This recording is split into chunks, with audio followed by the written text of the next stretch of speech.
I'm good. I cannot complain. But what's good with everybody? Hope everyone is having a good day today. Today is, I believe, Thursday. It's my off day, so I'm feeling great. Dub, how you feeling? Say hello to the people. What's good, guys? How y'all doing? It's been a minute.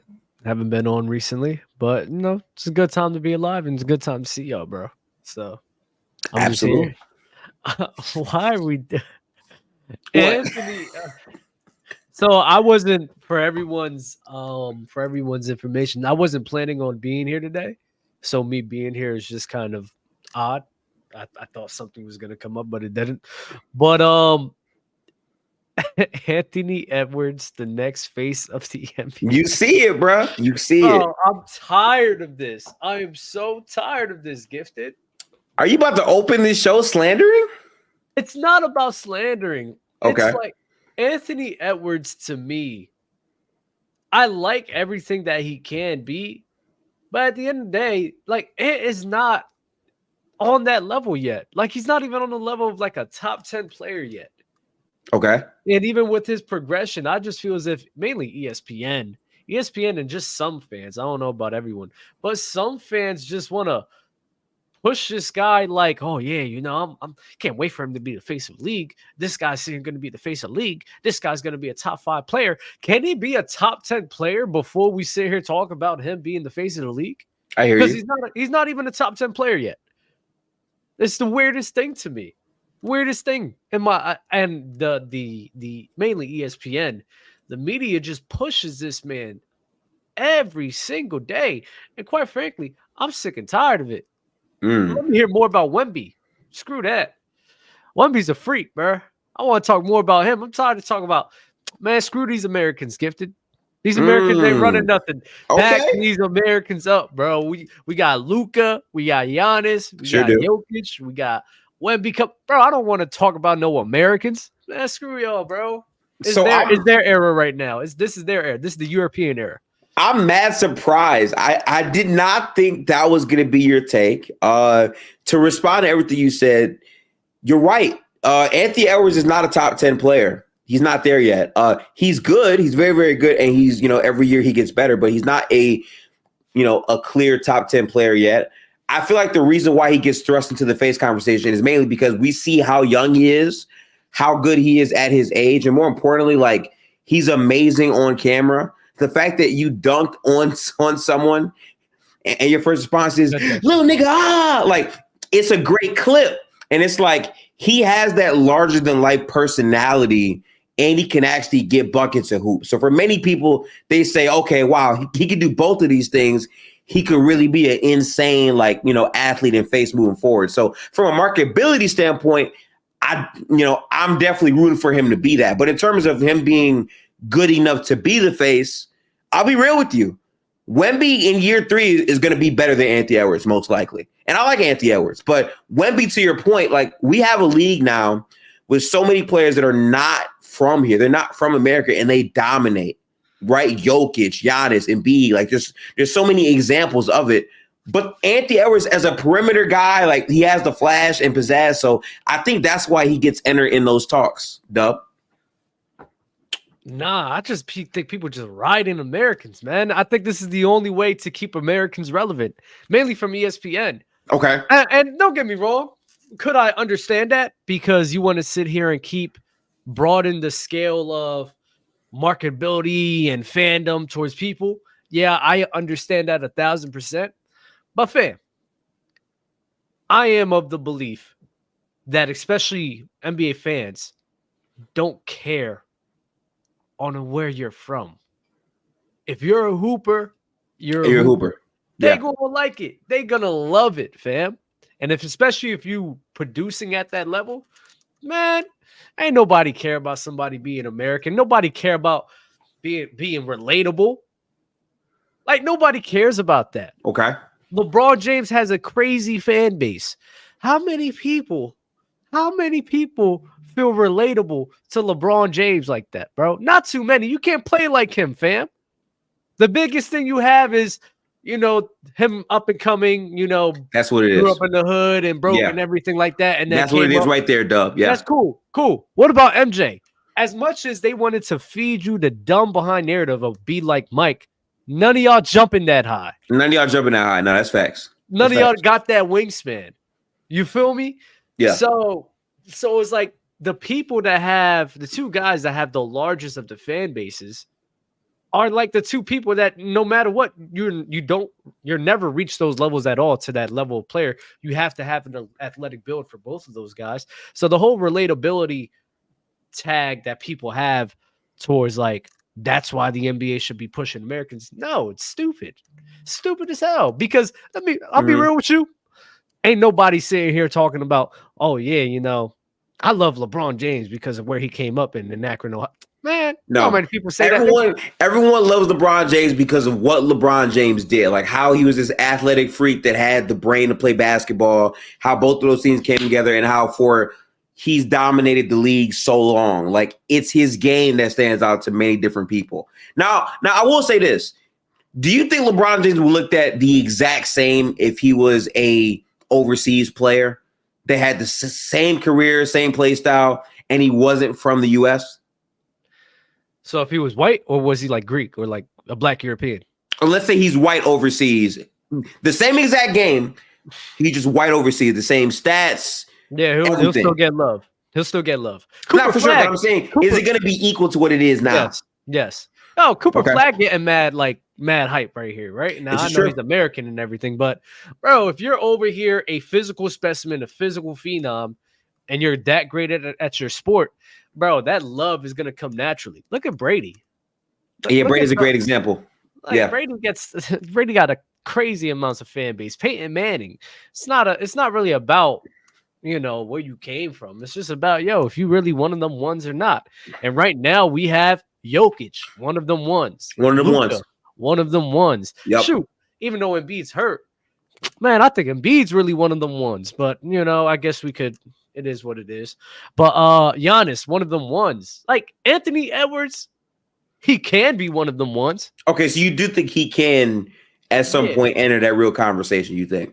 He can, but at this point in time, he's not there, and he's not even close. Like, you haven't even broken the echelon of Jimmy Butler's yet, or even Jason Tatum's. Like, is he even better than Jason Tatum? I think they're very close. I will. You think they're close, right?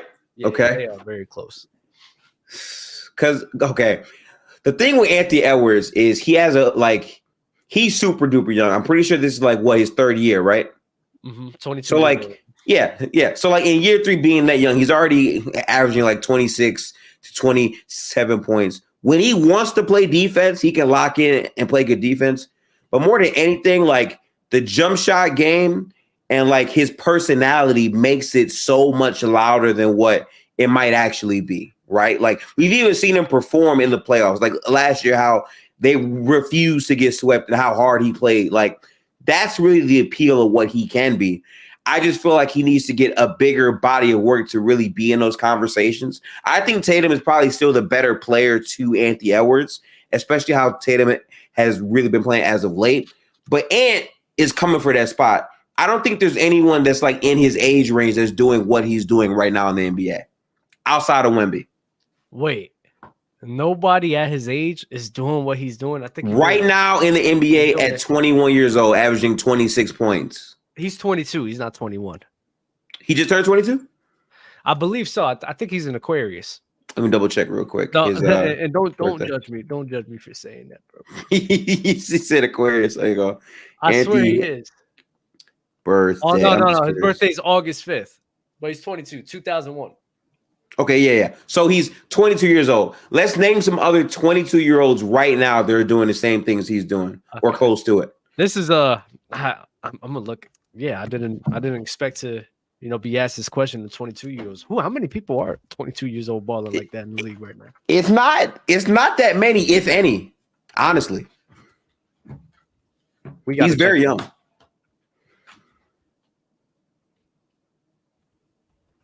If I look at okay, Luka's 22. Luka's not 22. Huh? I'm pretty sure Luka's 24, right? No. That was from that's out of date. Wait, actually, Luka's 26, I believe. Let me double check his age. 26. Luke is 25 right now. His birthday is 25. So that's an old one.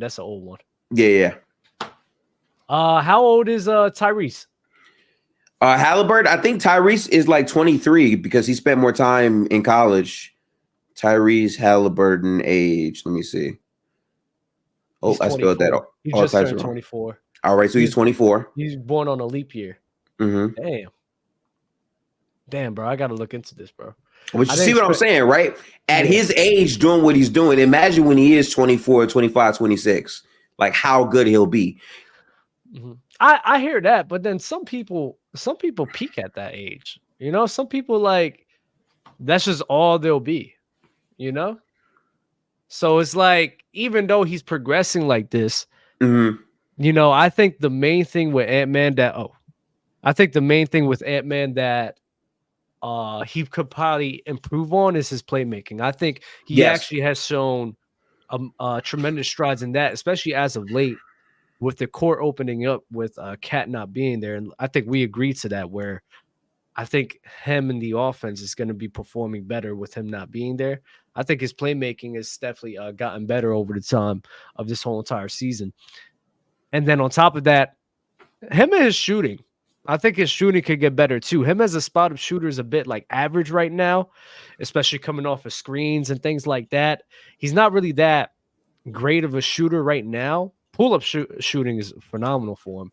But in terms of like spotting up and off-ball shooting, that's not really something that's great for him. Now, could you blame that on like the team he's on and the pieces around him that the offense isn't really that in sync? I get that as well. But those are the two main things I'm looking at for Anthony Edwards on, you know, how much good is he going to be, you know? Yeah, every year Anthony Edwards has found a way to improve parts of his game. This year he's shooting a career high 66%.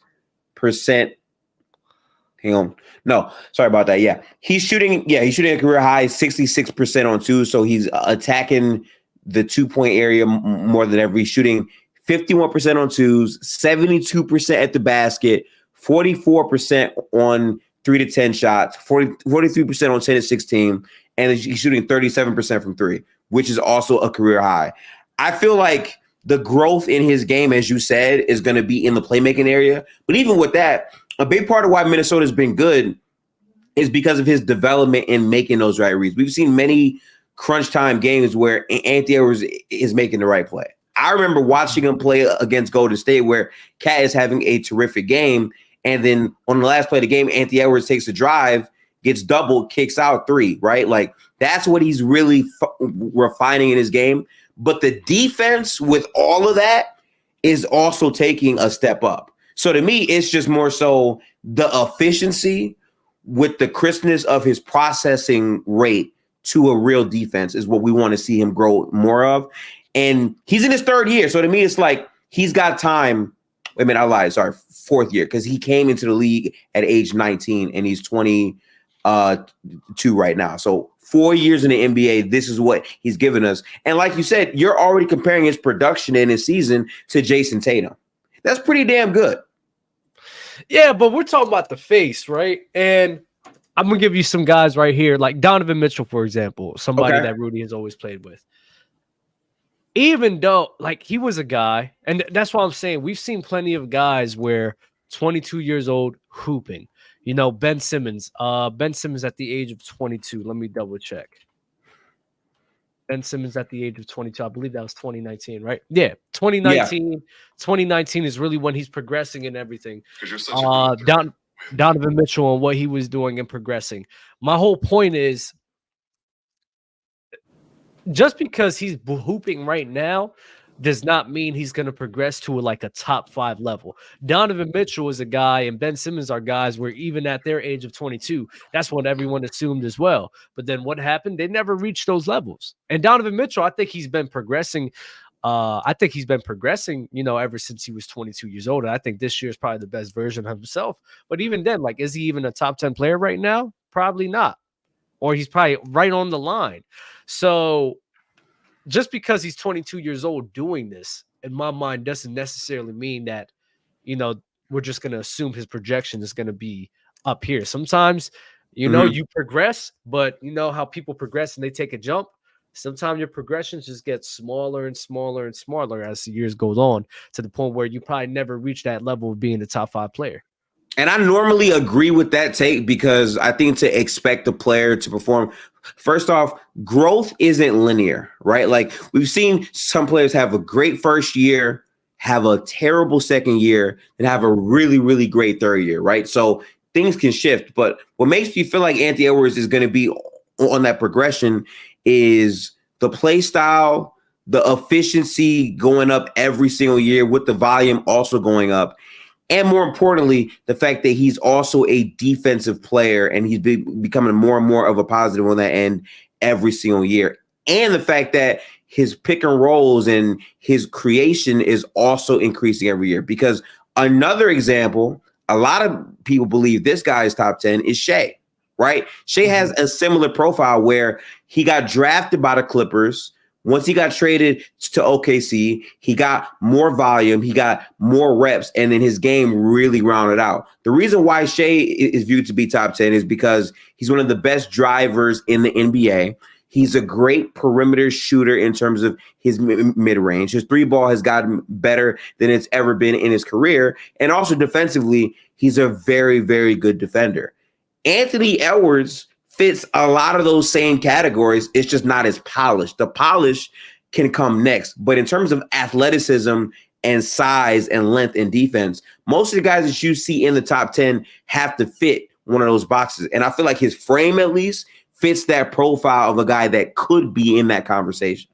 That's why I feel like saying that he could become a face or he could be top 10 isn't too crazy, considering the fact that at his age, it's hard to name other people that have done what he's done.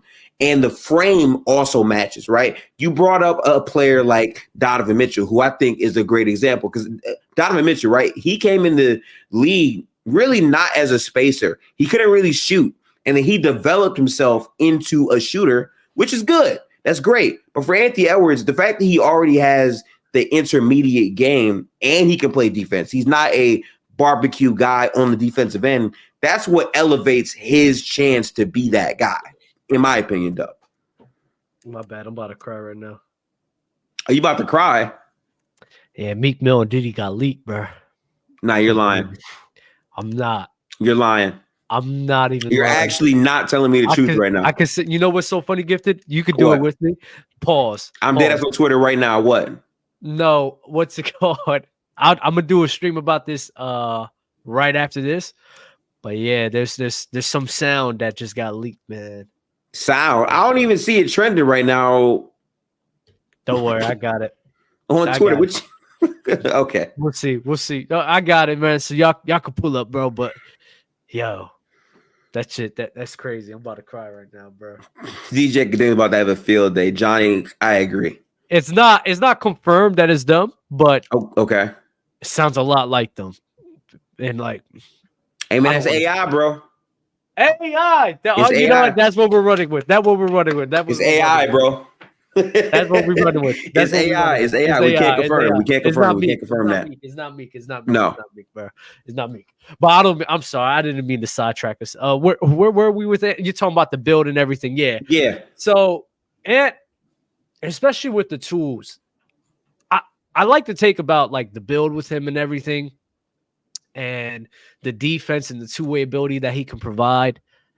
My whole thing is I'm just tired of ESPN and people propping him up. I hear that.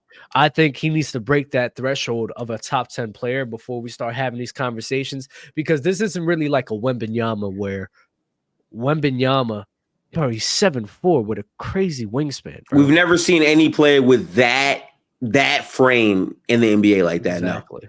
No. And we really haven't seen him really put it together like that, especially in the postseason. You know, I think Luka Doncic, at the age of 22 or 23, he was having these conversations because he was setting the world on fire in the Clippers series, bro. Mm-hmm. Like, he was cooking them, right? They were trying to call him racist for the way that he was balling on those guys, bro. Like, it was insane what he was doing, you know? So Anthony Edwards really hasn't shown us that yet.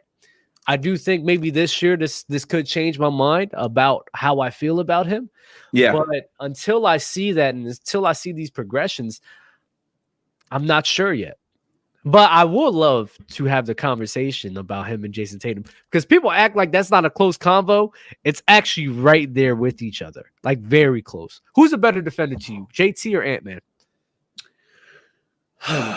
Tatum is the better defender overall, but when Anthony Edwards locks into that mode, he can be the same caliber of defender as Tatum. It's just for Anthony Edwards, I think consistently evolving to that level, he still has some work to do. His all-ball defense has gotten better, but I just think fundamentally what Tatum does on defense at his baseline is probably better than Ant's. But the peak of it, I think peak for peak, in terms of when Anthony Edwards is fully locked into defense, I think he can really be that same caliber. See, that's the thing. I think he could be better. Like I think his peak in the future can be better. Sure. Especially on ball, bro. Yeah, like, what up, bro? What's good, Hayes? What's going on, fellas? Especially on ball, I'm just looking at it like, nah. I think Ant could definitely be a better defender than him, especially when he locks it in right now. I think the whole versatility of JT kind of gets a little overrated because he's on the Boston Celtics. But I don't want to sit here and start any dilemmas here in the basketball NBA fan base spaces. But I don't know, man. Ant-Man to me, bro, especially what he's been doing this year. Yeah, is right there. And if you want to say JT's a better scorer, I can hear that because I think JT is a better post player and a better shooter than Ant-Man. But then playmaking, like I said, is real close with these guys. Playmaking, it's literally the same thing. So, Hayes, just to reset the room real quick for Hayes. We were discussing Anthony Edwards potentially being the face of the NBA, what the requirements would be, what Ant has done so far, and then Dub brought up his play in comparison to Jason Tatum because Dub thinks, I believe, that you have to be like a top 10 player first before we talk about putting you as a face of the NBA. Tatum is widely regarded as top 10, and there's been talks about Tatum and Ant this season in terms of how far apart they are as players. Where do you fall with that conversation, Hayes? I mean, I can agree with Dub as far as on the court, but I think face of the league also comes down to marketability. And unfortunately, Jason Tatum sounds like he didn't graduate high school when he's talking outside of basketball talk. So I think that plays a part into it as well. But as far as the basketball conversation part of it, Ant's established himself as a top 10 player in the league. He still has a lot of room to grow. I think playmaking wise, he can take some big steps there. Outside of that, he's shown me a lot defensively more than what I expected coming into this season. So I agree credit for that. But I think he's on that ascension of being able to be in that conversation. But then when you look at it on top of that, he has the personality, he has the marketability. So if the NBA decides to to market him that way, he's going to be more than capable of doing that. And I think we saw that a little bit in that Adam Sandler movie he was in too. He has the personality aspect of it. So. Yeah, I feel like the face, like play matters, sure, but you have to have the personality to pop. And in my opinion, I just don't see any other young star player who has the personality like Anthony Edwards does. I feel like everyone falls in love with the clips, especially like that crazy poster over John Collins where he literally sent John Collins out of the game, and then his speech after it, like, he was really into it. And I feel like adding that with the moments that he's had this year with what he can do in a playoff series, I think these are the things that can elevate him into that convo. But Dub brought up a pretty interesting point as well. He brought up players like Luka, Jokic, Victor, right? Like the overseas players that are dominating the entire sport. What's the prospect of them potentially being the real face? Because I love Wemby. I love Wemby a lot. I want him to be the face. I think he also has a pretty underrated personality. I think he pops on camera as well. But what's the reality of him truly becoming the face? Is that a real thing, you think? For sure, I want to say I would love to say yes, but I don't see it. I don't see it happening. Okay. I don't see it happening. Like I don't know if, like, skill wise, yes. The personality aspect of it, unfortunately, one of the things that's hard to do, and I think you can notice it, like, as far as, and it's weird because you would think European players would be great to market as far as worldwide, but like they don't have that same marketability stateside wise that you just and I think that'll restrict a European player from being face of the league. I disagree. I think talent goes a long way. Like I remember a time when Kawhi Leonard was over here getting pushed to the moon when he defeated the Golden State Warriors, right? I remember the MJ, LeBron, and Kawhi logos that was coming up, right? I think if you're good enough, right? Do you guys hear stuff in the background? Are you good? No, what you got? You got people fighting in the background, Doug? Do you hear that? You hear that? You running a midget fight league? Yeah, bro. You got. Very slight. Hey, listen. Wait. We can't talk about it online, man. Mind your business. My bad. I'm sure. My bad. Nah, but what's it called? Yeah. So Kawhi Leonard was a guy that was getting pushed to the moon, right? And this was with him without a personality like that. I remember when he was on Drake's music video, he was over here. Everyone was loving it up. You feel me? But how many commercials did you see him in at that time? You didn't. Like you saw him in NBA ads. But I'm talking about like that matters as far as being the face. Like that's why I say like the back on the court matters for us. Like we look at the face of the leg.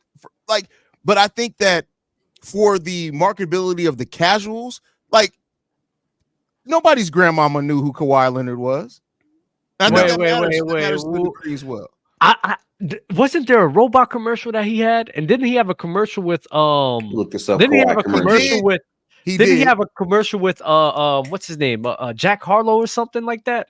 Did he? Listen, but that don't matter. You can put anybody next to Jack Harlow. He got more than enough personality. Hey, I'm just saying. So, but that's what you look at, right? If you know that your product isn't really that, characterized, you put them around people who are. The Drake music video, and even then, we all seen the Kawhi Leonard laughing meme. You feel me? Like that goes. That's a part. I mean, we did, but that's like an iconic moment. I think, like the face. Okay, here, right? Mm-hmm. LeBron James. I think we all agree right now, right? LeBron James is like the face of the NBA, right? He's no one's top. Right. No one's touching that. So if we're envisioning a reality where LeBron James is out, who slots in automatically? Is it a younger player? I would think it would be Curry after LeBron. Yeah, Curry's probably still Curry, right? So you would have to take both of them out because literally it's LeBron, Curry, and those guys transcended. LeBron, Curry, KD, whatever. Yeah, you got to take all those guys out, and then after that, I think. Especially if he plays, the reason why his marketability got hurt is mainly because he's not playing like that. But people are not considering that when you're not playing games or your face is not out in the open, that kills your marketability, right? So that's the main reason why his stock isn't as high as before. But I remember in the 2020, even in 2021, when he's going on that run, bro, everyone was glazing this man. You want to know why? He has a lot of moments, right? He has one of the craziest shots in NBA history in 2019 against the Philadelphia Sixers. You dethroned the Golden State Warriors. You dethroned the Miami Heat. My whole point is, in terms of the European players or the international players, whichever one, it doesn't matter if they have the character. If you are good enough and putting things out on the court to market, they will do everything they can to market. I had random motherfuckers over here. I don't know look about basketball. Oh man, I was just watching that Wembanyama kid. I was doing my thing. I'm just seeing what he's doing, man. It's crazy, bro. Random people I know don't watch basketball, and I'm just like, well, like people see Wemby and they want to know what the hell's going on. Like somebody just sees Wemby walks in the room, they're going to know. But I see Bob in the chat. I don't know if you guys have talked about it. Why aren't we talking more about SGA potentially being the face of the league? Okay. See, listen, personality, play. Mm-hmm. He has to play in the playoffs first, right? Yeah. Luka gets talked about more. We all seen what he was doing. I told Gifted this earlier. Mm-hmm. We all seen what he did to the Clippers, and everyone was calling him racist for what he was doing. It was insane. I remember that. They went back 200 years ago, right?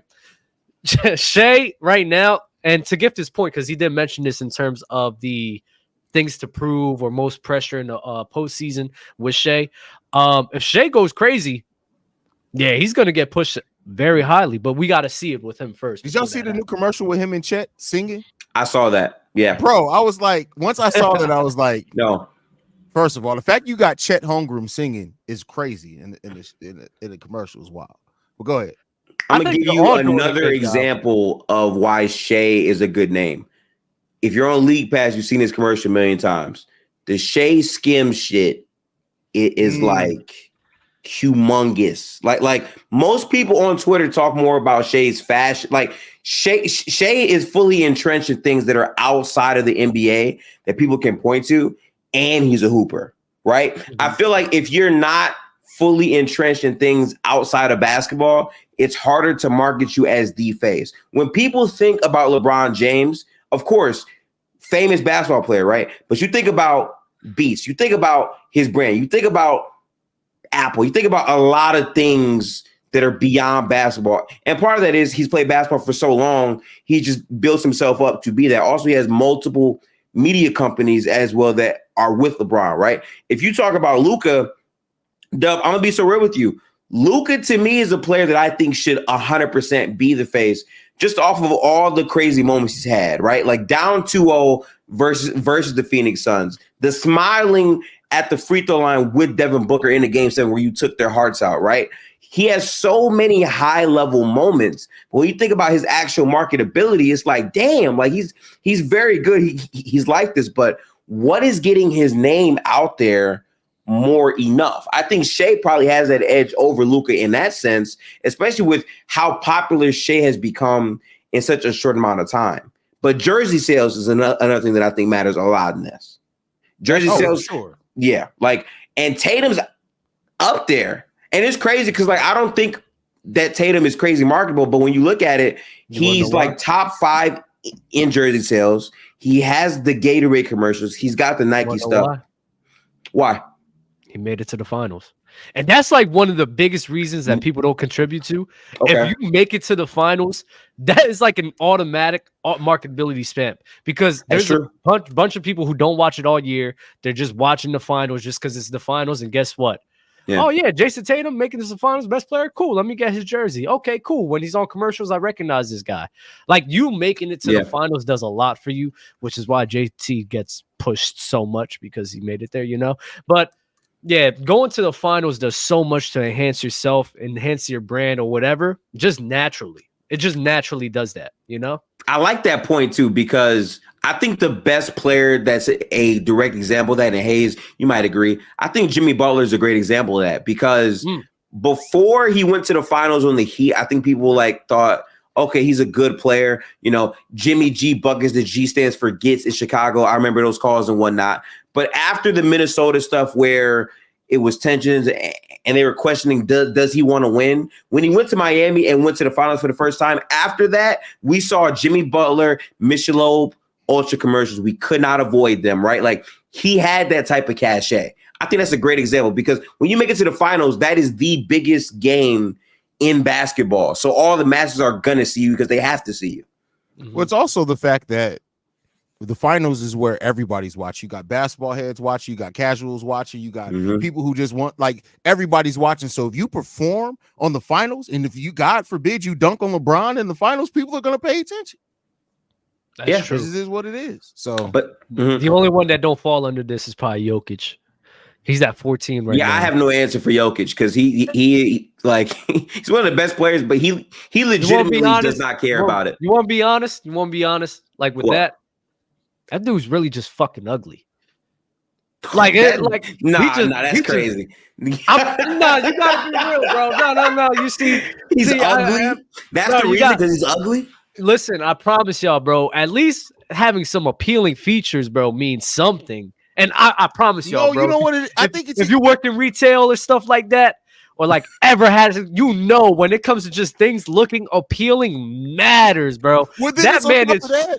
Yo, hey, he doesn't care. Like that I think that's the bigger part because he doesn't care. When the basketball season ends, you're not seeing Jokic until media day, and he walks into every single media day like, "Well, fuck, I guess I'm here again." Mm-hmm. But Hayes, listen, bro, the man's fat. Well, not fat, but he got a fat dad bod. He got a dad bod. He don't got a straight hairline. He don't have a nice smile. His face is not symmetrical at all. You know, He's an ugly dude. At least with Luka, he got a nice smile. You know, his hair when he slicks back and everything. You know, he got something that's appealing. Bro, I gotta be honest. Doing a play-by-play. Like we gotta have. Like, can we create a graphic? The smash list at this point. Like, what are we doing? Smash list? Yeah, that's crazy. He's not passing the dub smash list, fam. He's not passing it. He's not passing the dub smash list. Like, bro, like that matters in terms of marketability, man. I'm serious. I'm a 1,000%. Sure. I'll give you that part because I do think for a lot of people that's why they like Shea. Because I see a lot of people bring up the Skims commercial, they bring up the sex appeal, the fashion stuff with Shea. That's a thing. Like that is a genuine thing.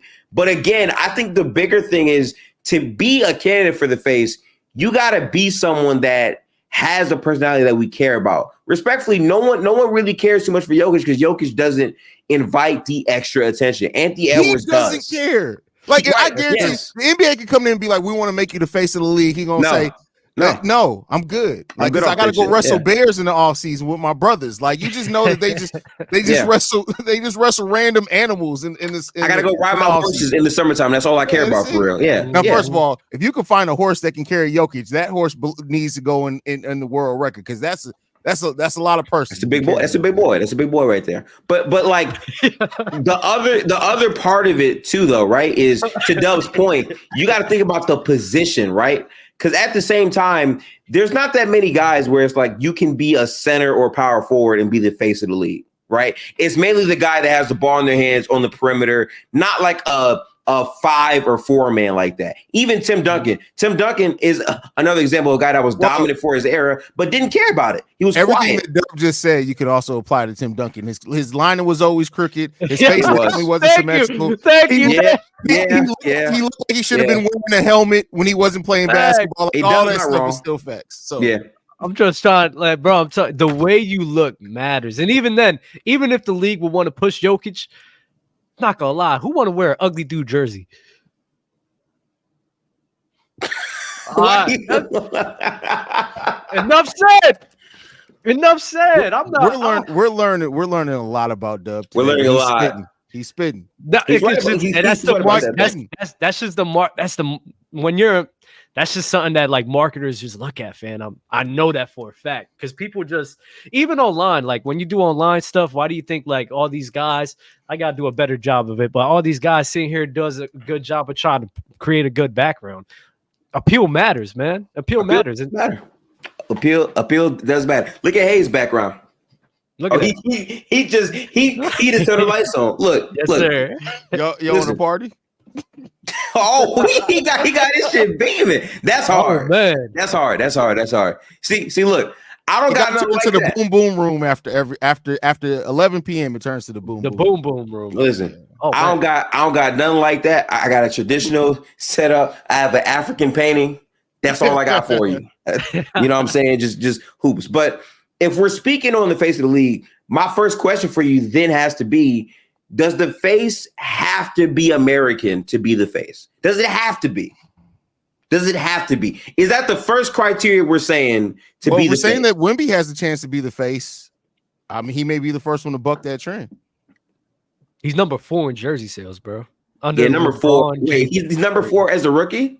Yes. Yeah, that's crazy. I'm not gonna lie, that's crazy. So I think the fans wouldn't care. The fans wouldn't care that he's an overseas player.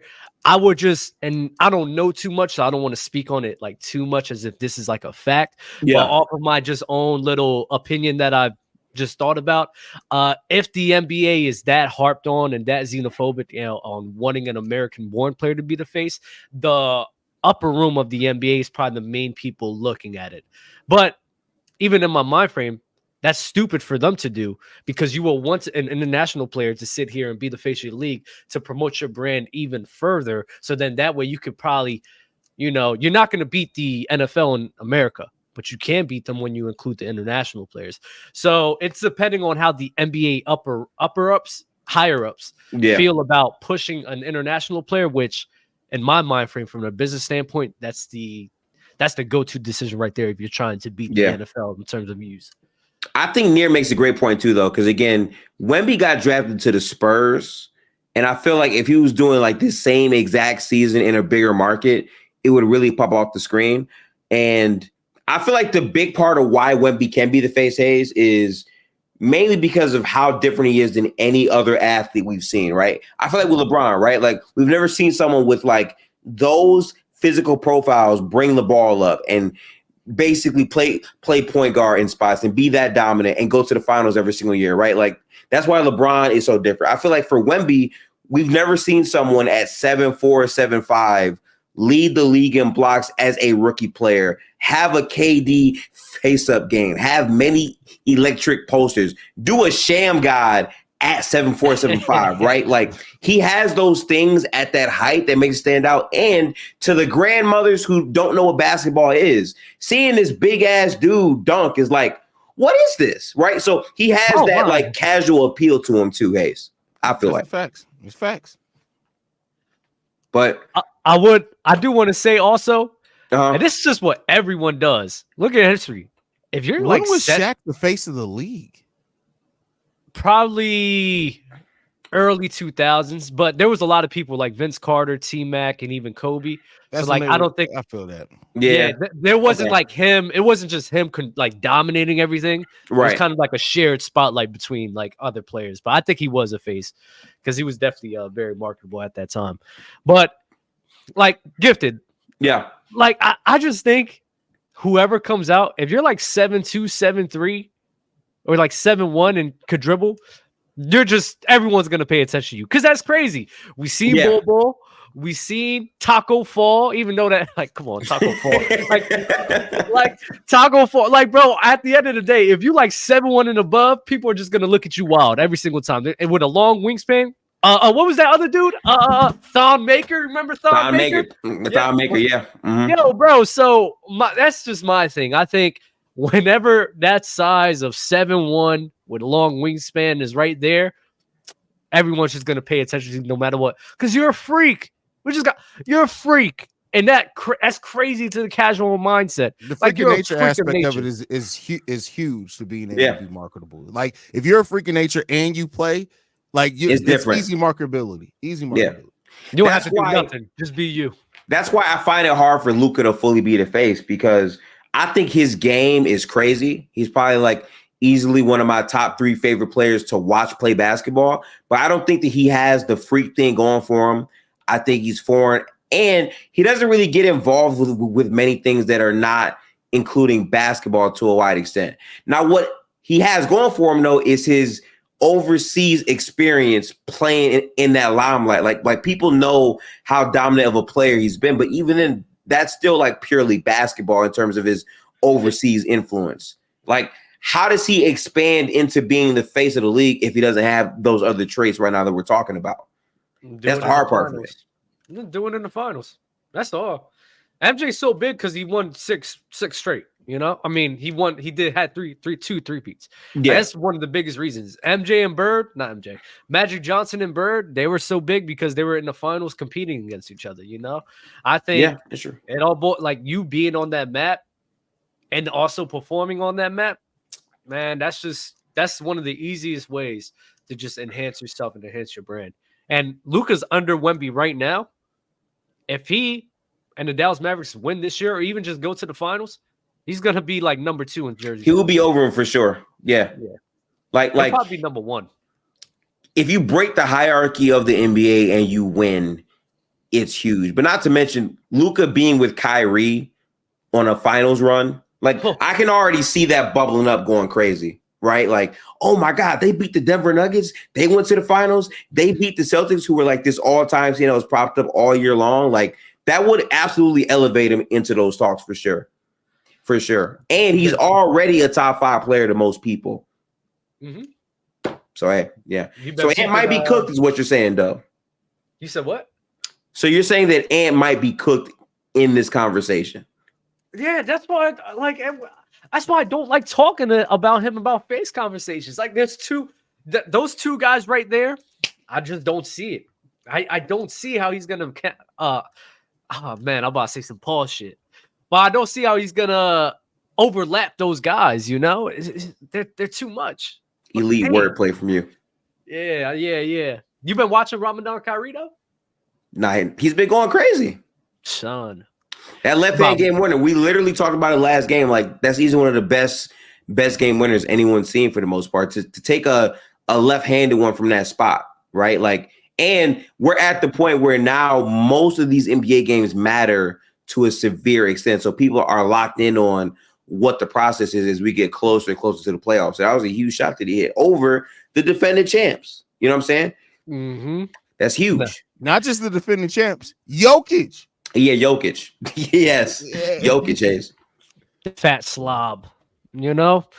Oh my God! But I'm not gonna lie. Could you beat Jokic in a race, Dub? Yes.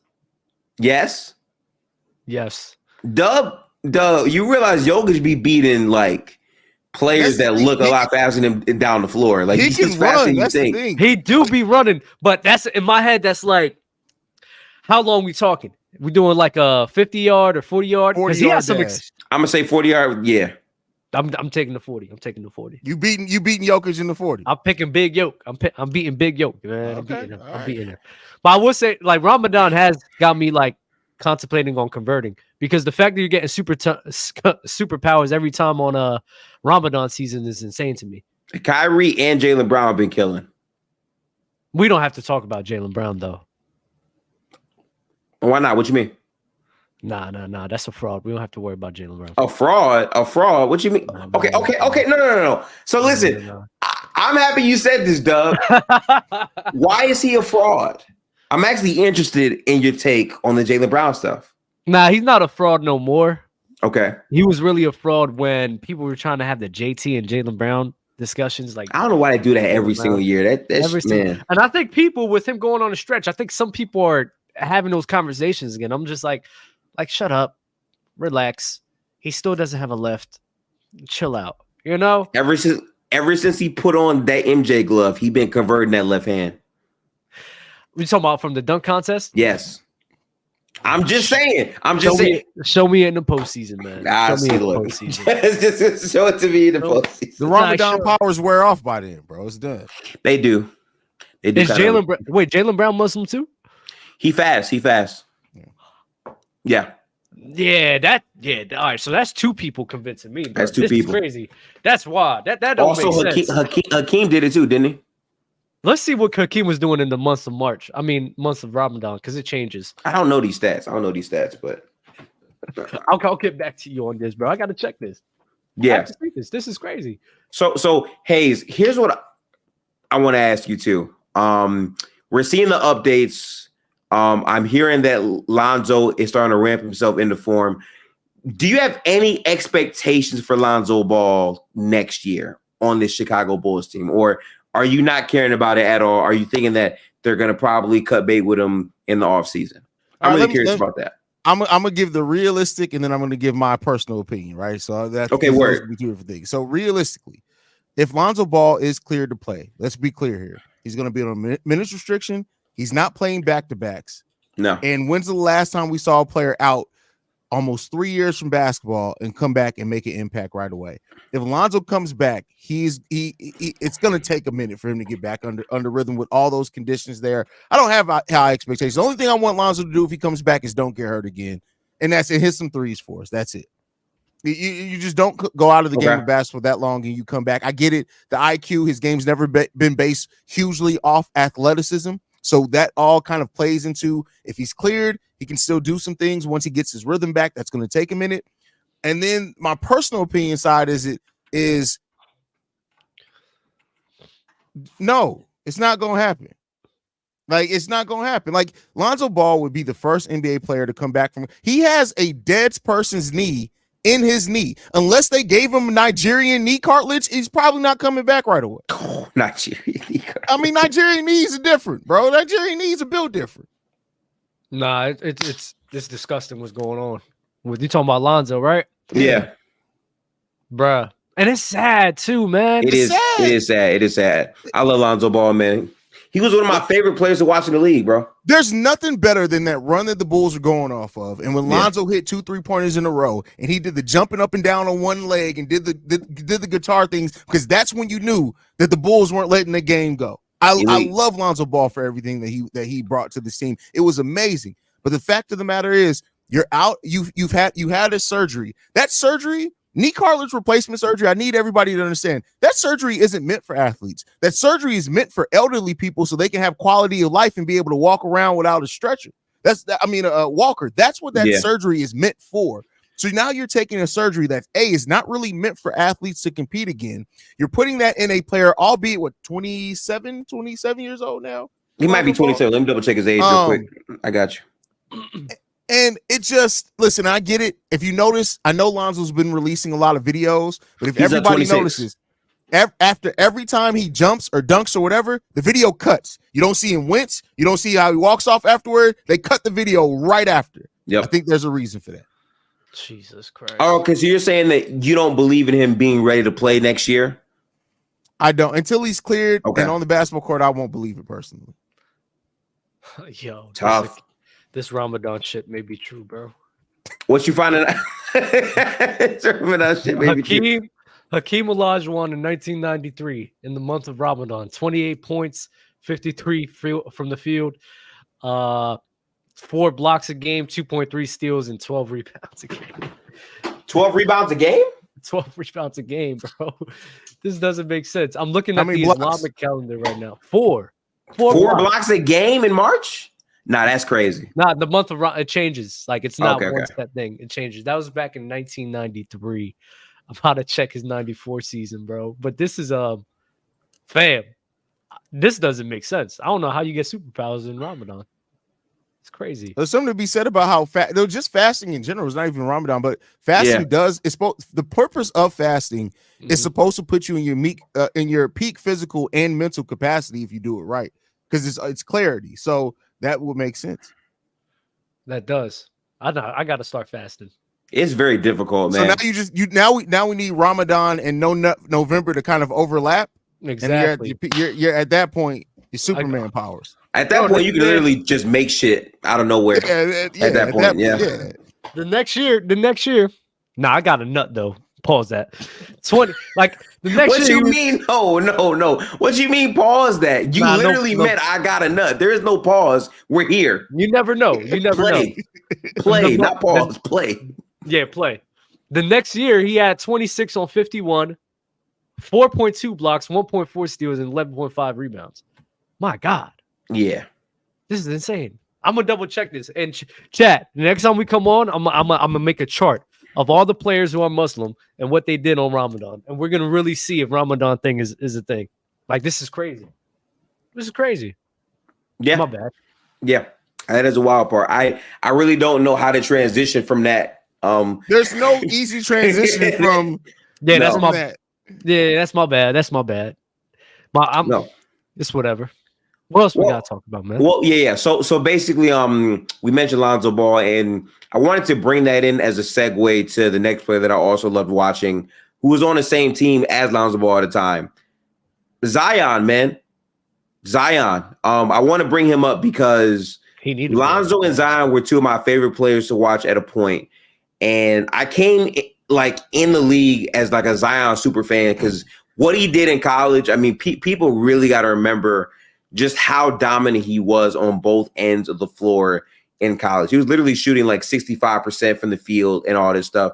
And then obviously he comes into the league. He gets drafted to the New Orleans Pelicans. The beignets and all this other stuff really makes it harder for him to maintain his weight. He was really overweight on the court.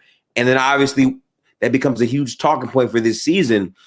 But now we're seeing Zion play the way we think Zion should play, where he's being dominant. He's putting up 30-point games. He's putting up 8 rebounds, 10 rebound games, and he's looking like himself. But more than anything, the Pelicans are looking real. And the fact that Zion lost 25 pounds in the season, basically since the in-season tournament game that they lost, he lost 25 pounds. Zion is looking like the real deal, but we've never seen Zion in the playoffs. Do you think Zion has legitimate chance to elevate his stock as a, top 15, top 10 player. Because remember, when Zion was at the peak of his powers, he was entering those conversations. But because he got hurt all the time and because he was overweight, a lot of people took him out of those convos. This is the most complete season from a health perspective that he's had in some time. And now he's playing at that level. Can he put himself in that conversation after this postseason run? Let's first give up some credit for Teresa Weatherspoon for helping Zion get back on track. So many people talk about everything else, but Teresa Weatherspoon came to the New Orleans Pelicans, and literally her objective there, her goal there was to basically be hand in hand with Zion Williamson, and he has credited her with his work ethic being better, his workout regimen being better, and just his mentality on the game. So let's give some credit to a legend of the WNBA while we're talking about that. Outside of that, Zion Williamson having his first playoff run, and if he performs and this Pelicans team goes on that run that we talked about in last episode of them being a dark horse potentially in the NBA playoffs, absolutely he'll enter back into that conversation of being the top 10 player in the NBA. It's gonna happen. I think it would depend on. Listen, I think it all depends on the scenario. Even if he does go off, right? Like, let's say if they go up against OKC. I just think OKC is just very undersized. So, like, I'm expecting Zion to probably have a good outing in that series because of that. But let's say if he does even perform well, the way I look at it is, even if he performs well in the postseason, I still don't think he's a top 10 guy. I think there's still too many issues with his game. I think him not being a consistent enough shooter, him not being, even though he can, but he's not really that consistent of a passer and playmaker. The defense is the fact that passer, I guess I'll say passer, not playmaker because of the gravity. But the fact that freaking New Orleans' defense is able to withstand like Giannis and Zion because of the rotations, it's wild to me. Like, I don't know how they're doing it. Shout out to everybody else on the crew. Shout out to even B.I., Herb Larry Jones, Nance, Trey Murphy, Larry, all them guys, bro. Because Jose, bro, because they are doing a phenomenal job of just rotating properly, helping when you're supposed to. And, shout out for Giannis and Zion for knowing where to be as well, because they need to do their part. But I just look at his game and look at all of the flaws in his game that it's working with the Pelicans. I think a lot of other teams is going to have a hard time, figuring that out with Zion. So that's why for me, even if he does have a good little postseason run, he ain't going to be top 10 for me. And that's still a big part of the reason why I don't believe in the Pelicans like that. So, like, for example, OKC, even though they don't have really much to combat Zion, and I think OKC and that defense is going to torch them. So, like, if the Pelicans are able to beat OKC, and a big part of it is Zion was playing at that level, and he outplayed Shea for the series. Obviously, matchups matter in that, but if he's able to do that, and they get to the second round and they lose, but he competes, you don't think that could raise where he's at? He would have to do something. He would have to do something that I'm not expecting. Like, if he's just dominating like I expect he would.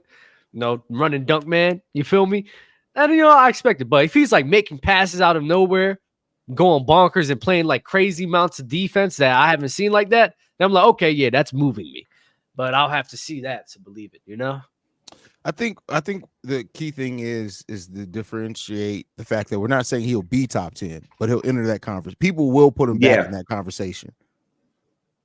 People will put him back in. If all Zion has to do is stay healthy and have a damn good playoff run, and the Pelicans win some games, they're going to put him back in that conversation. Now, after one playoff series, you ain't going to enter my top 10 either. You have to do that over a sustained amount of time. How do you come back at next season and build off that, whatever that playoff run is, right? Do you refine your game? Do you keep the weight off? You're going to go back and get to eating beignets again, right? Those are the type of questions. So we'll see what happens with that one. I just feel like the reason why I think he has that potential is because at his peak was I believe his sophomore year, where he was going on a run. He played pretty much every game. It was the bubble season before they shut down, right? Where like he played the majority of the games for the whole year. He was leading the league in paint points next to Giannis. I remember this. And he was being extremely efficient from the field.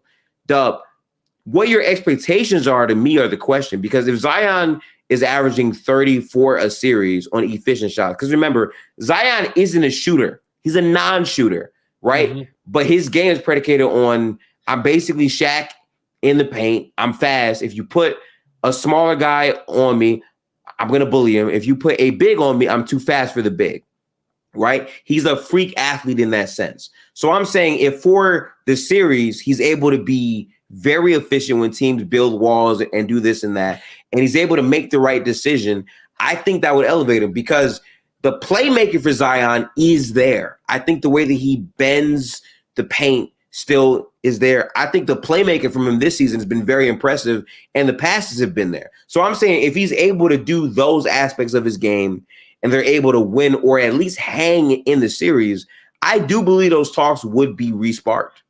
Yeah, but I would think all of those talks would be wrong because when I'm thinking, let's say a guy like Donovan Mitchell, okay, even if he goes crazy and bonkers because of that, I still think Donovan Mitchell is better than him. I think a guy who can score on all three levels like that, the way D-Mitch can, and is supremely just a better passer and playmaker in my eyes than Zion Williamson and everything that he can do, and his defense isn't as bad as what people think. I think a guy like that is something you should bank your chances on rather than a guy where, if we're going to be honest, the biggest value he has, which is probably the only value he has, is his physical attributes and his ability to just get down in the rim. And I don't think he's as good as getting to his spots as Giannis is. So I don't even think he's even in those discussions yet. So you think so? Zion has better touch at the basket than Giannis. I'm talking about getting there. I'm talking about Giannis and Zion's ability to get to that spot right there. Oh, shit. I got to cut out, fellas. My bad. I got to go do the Bulls pregame. I'll let you. Nah, you good, Brody. Be easy. No problem, Hayes. Have a good one. See y'all Sunday. Yep. Yes, sir. We'll see Hayes and them. Yeah. But yeah, I think Zion gets to the basket better than Giannis too. I just feel like for Zion specifically, we haven't seen enough of it to, be confident that that'll hold up in a playoff series. But I've seen multiple coverages where Zion at his best, they're baiting him to shoot threes. They're packing the paint, and he's able to go left and still finish at the cup. So how about this, though? With Giannis and Zion, at least with Giannis, there's other things he has that can compound his ability. With his defense, on top of his defense, that is true. Passing, that is true. Yeah. His handle, even his handle is better than Zion. So in my head, I'm like, bro, Zion Williamson, all you're doing is running and dunking. Then that's something that we've seen with Giannis Antetokounmpo. I'm sorry. Fair. That's what we're doing. That's what we're doing. I don't care if it's fair. It's life. It's life. It's life. It's life. Okay, it's not fair. That's life. It is what it is. Bro, I'm looking at it. All right. So you can't pass like Giannis. You can't defend like Giannis. That's true. Giannis is a better passer. Yes. Sure. We see Giannis and his game and the way he scores get clamped in the postseason more times than not.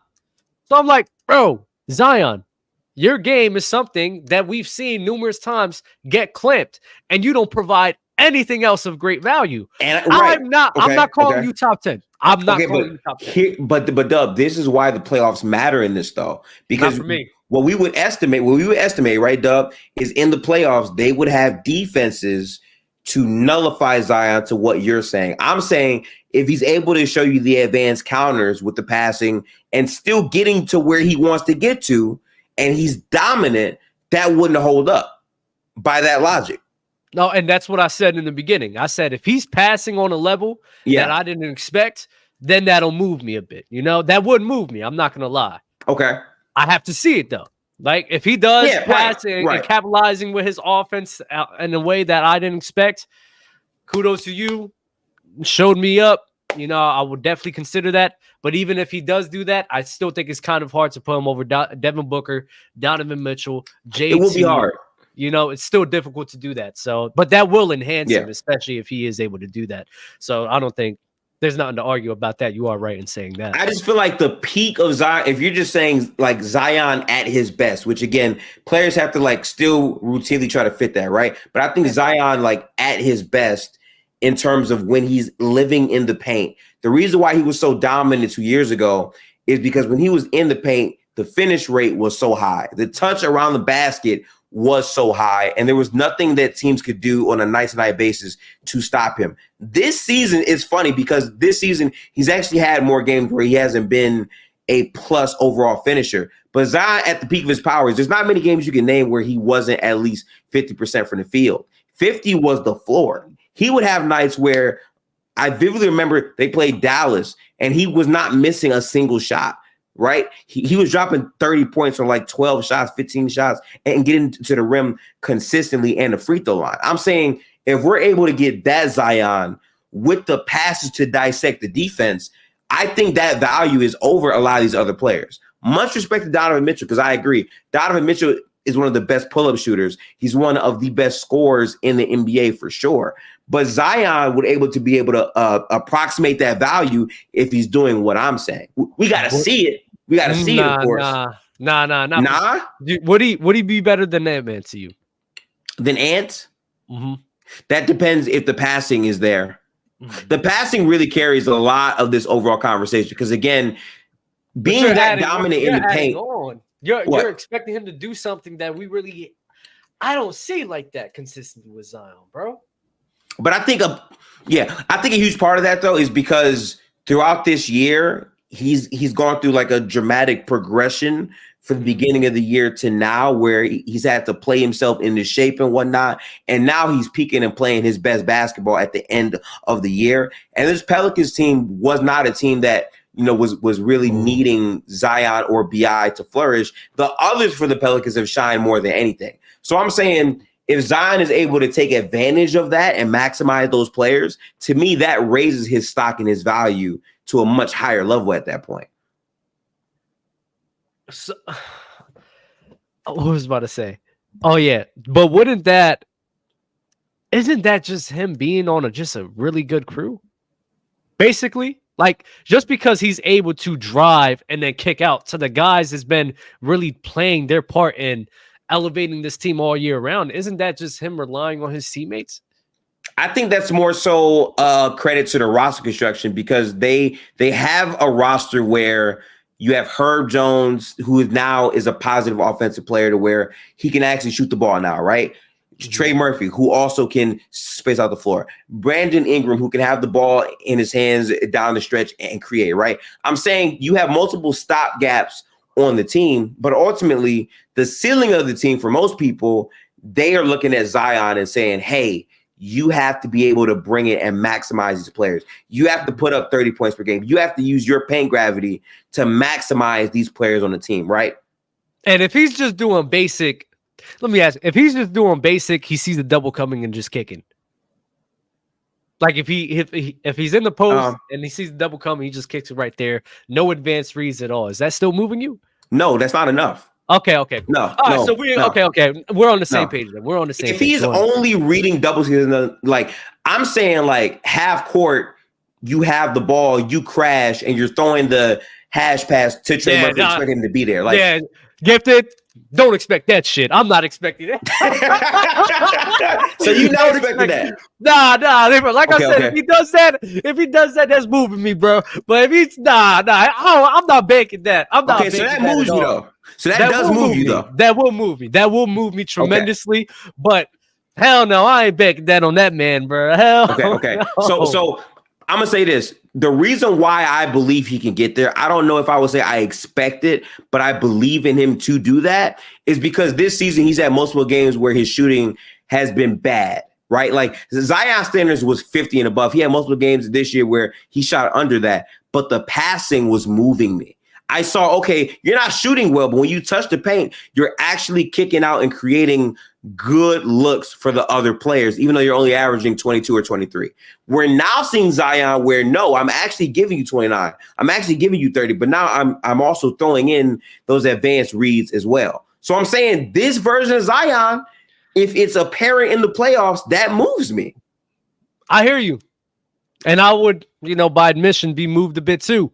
I ain't expecting it though, And even then, we're talking about playing into shape.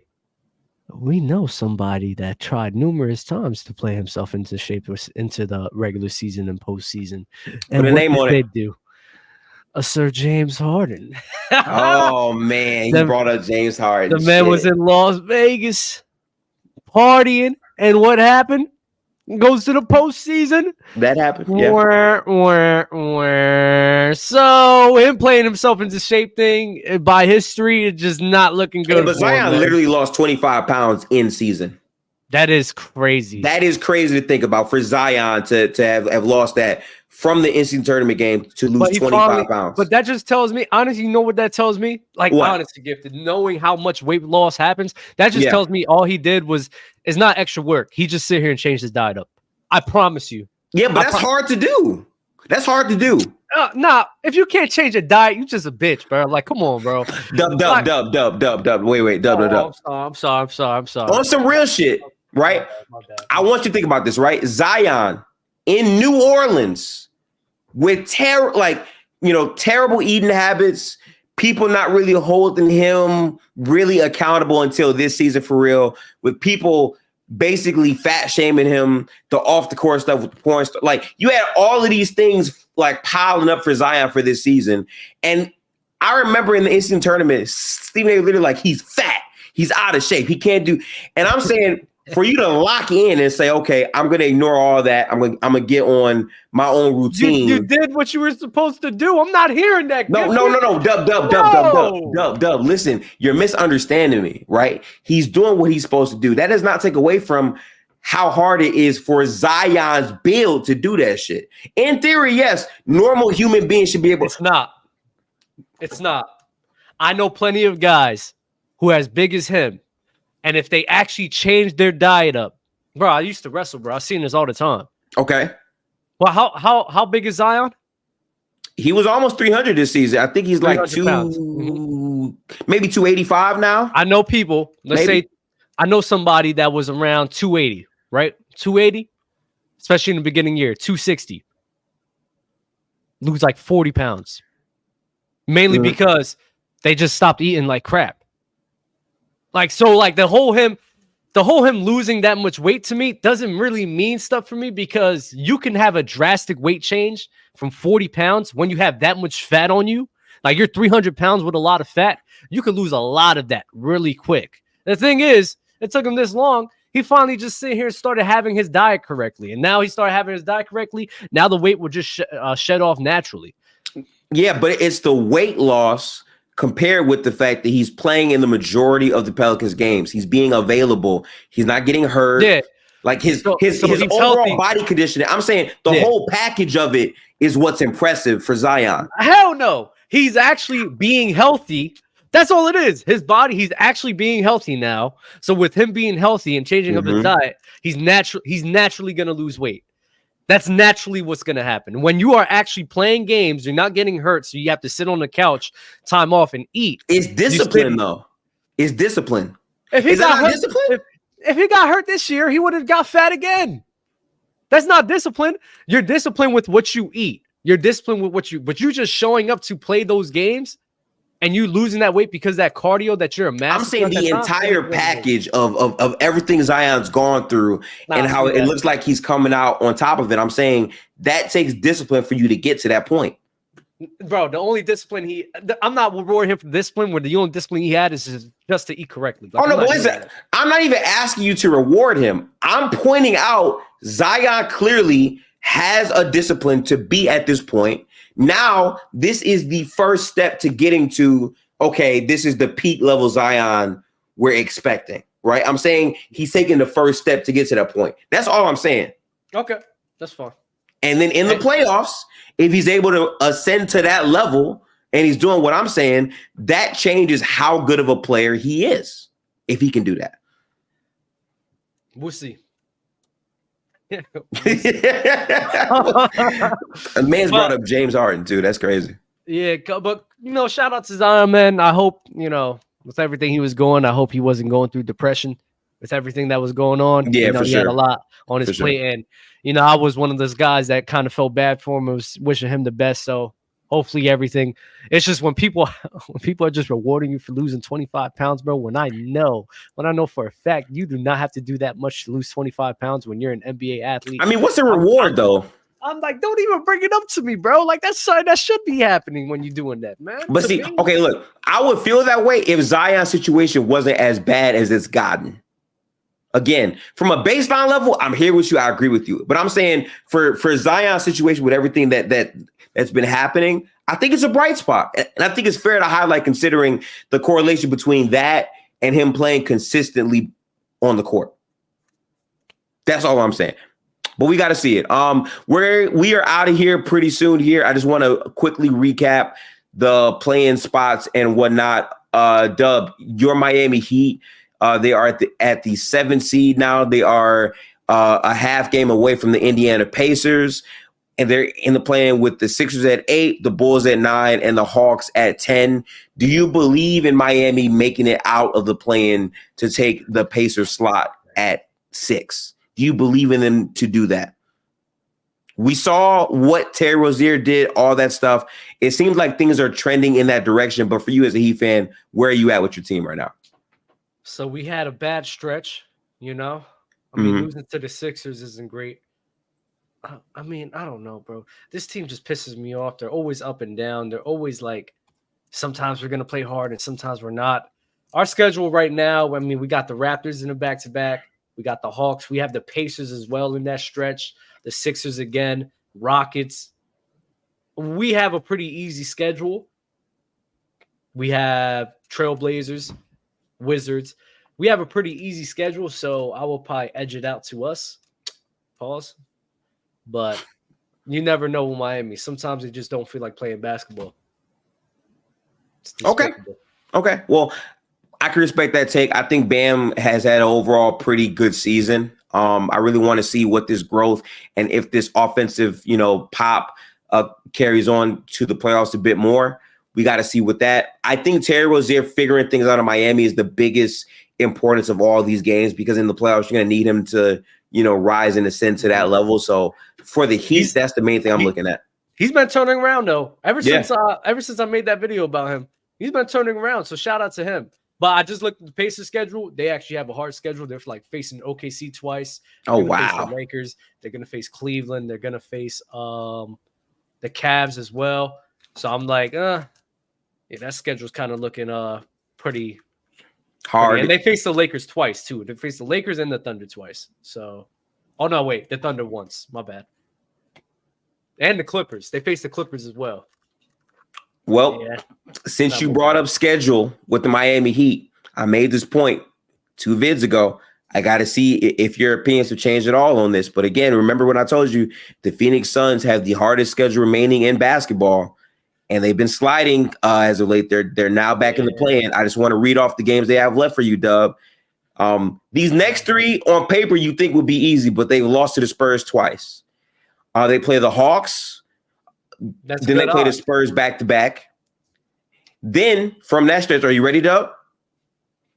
I'm seeing it right now.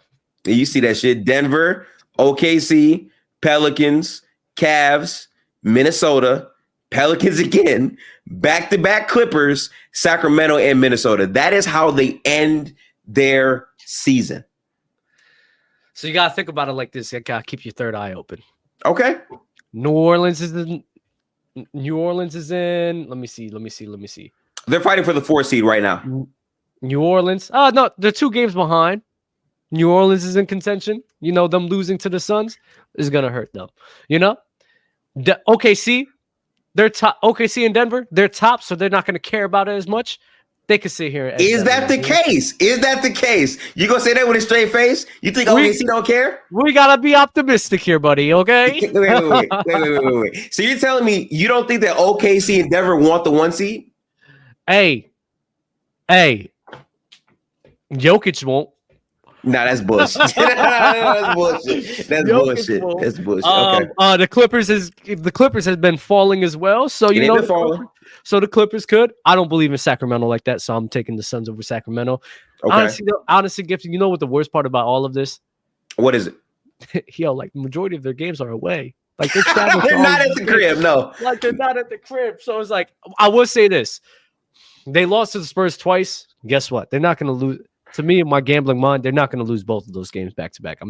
They already beat them twice. But the fact that you can't guarantee both games against one of the worst teams in the league. Oh, so you are guaranteeing. I would guarantee that. I would guarantee Atlanta. All right, so we have the dub guarantee. Y'all heard it here first. We have the dub guarantee.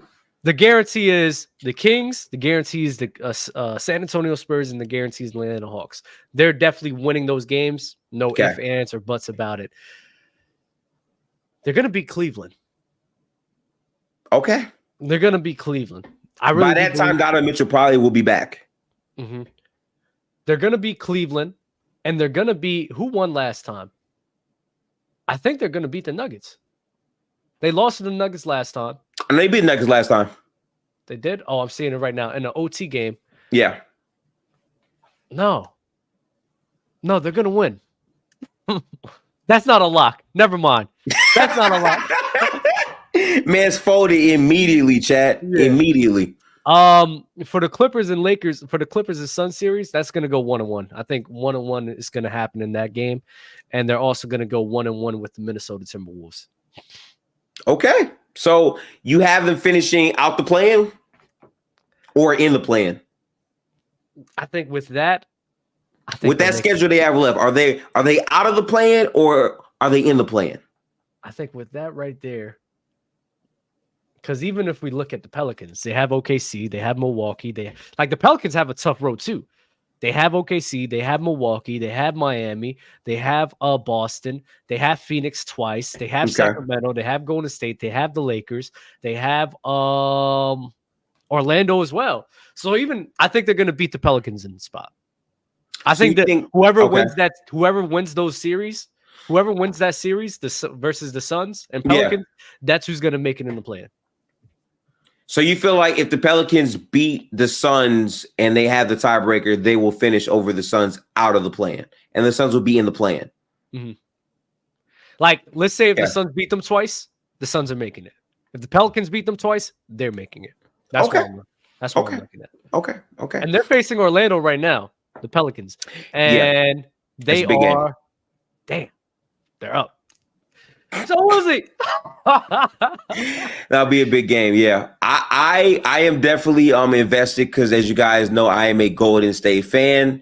Right now, the Warriors are back at 10. They won last night, but that's to be expected considering they played a shorthanded Memphis team with no John Morant. They're in the 10 seed. Golden State has potential to move up. I find it hard to see them moving out of the play-in. They do have the tiebreaker over Los Angeles. So that next game they play against the Lakers is crucial because if they win it, I'm pretty sure they win the tiebreaker between them and the Lakers.